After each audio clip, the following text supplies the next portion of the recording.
Okay, then. So before jumping into solutions, what's Mm. the value of doing a proper discovery process? Yeah. So a lot of businesses will have, they can go from relatively small businesses up to pretty large businesses, but they will have many, many different processes within their business and within the departments within their business. And the challenge is, first of all, how do you get past the overwhelm bit, which we just talked about?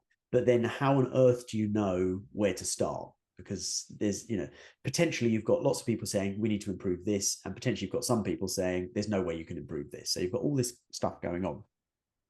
So doing discovery is a way of getting everyone. I always suggest that you do it at the kind of the high level, at senior management board level, and getting people to talk about the bottlenecks, the pain points, or the inefficiencies within their departments, and ask them, what would it be like if you could improve this, or where do things get stuck in the process or in the system? By doing that, you'll effectively kind of shortlist all of those potential processes that could be improved with automation and AI. And then you have to understand how you prioritize them. And in the world of intelligent automation, which is the term for kind of AI and automation together, you've got what's called the complexity slash benefit matrix. And without being able to put a picture up on here, the simplest way to imagine it is if you've got on your horizontal axis, you've got the benefits. So let's pick a process, processing purchase invoices, for example. Is the how much of a benefit would it be to do this? Let's say you have a lot of people in that team, they're very expensive, and you just seem to be it seems to be taking a long time. So the benefit of improving that would be really high. And then you ask yourself, well, what's the complexity of it? Is it a highly complex process, or is it just a team of people printing off PDFs and typing them into a spreadsheet? So it's relatively low complexity. And by using this type of matrix, you're able to work out the best priority of what to do and how to approach all these different options that might be available to you. Okay, can you explain what a business might miss if they skip over process mapping and needs analysis? Yeah, absolutely. So a good example is an organization I was at recently, and the guy rang me up and he said, "Look, Jamie," he goes, I've got our software company telling me I need to upgrade to the new AI version of what they do.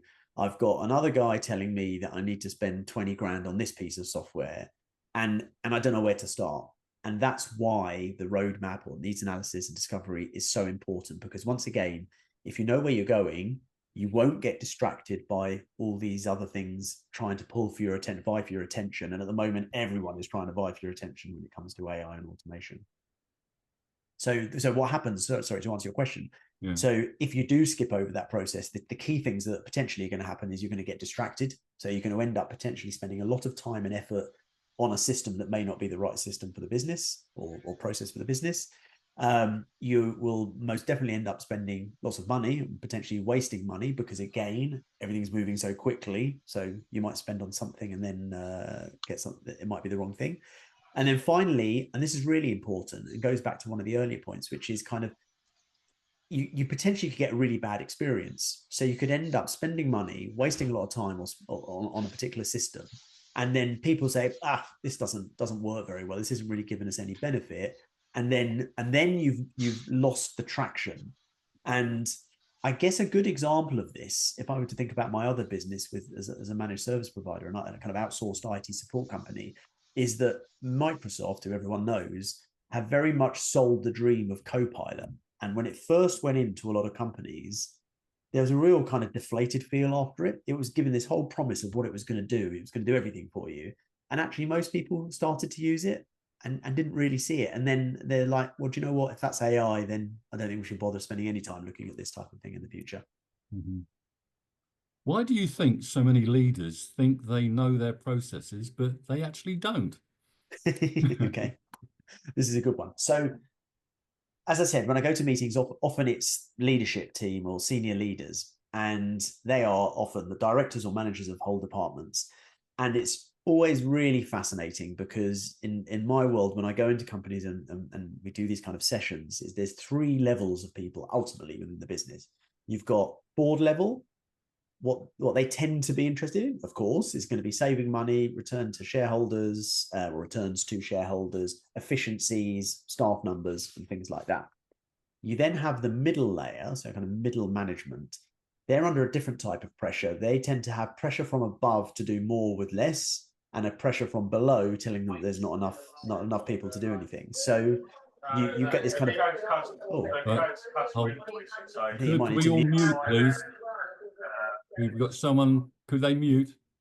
Okay. There we Yeah. go. Sorry, Jamie. Off you go. That's all right. So you then got and you then have the people at the coalface on the shop floor, so to speak.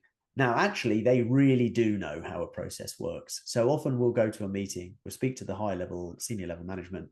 They'll tell us about a particular overarching process, but when it comes down to the shop floor, it turns out that it's, I wouldn't say completely different, but there's a lot more to it. There's a lot more happening than maybe they thought of at the top. So I always think back to that TV show, Back to the Shop Floor, that they used to be on, where you actually go and have a look at what's really going on. But it's why you need to involve different levels within this process, and often the people at the coalface or on the shop floor will know better where the bottlenecks are. So I really do encourage people to talk to them, to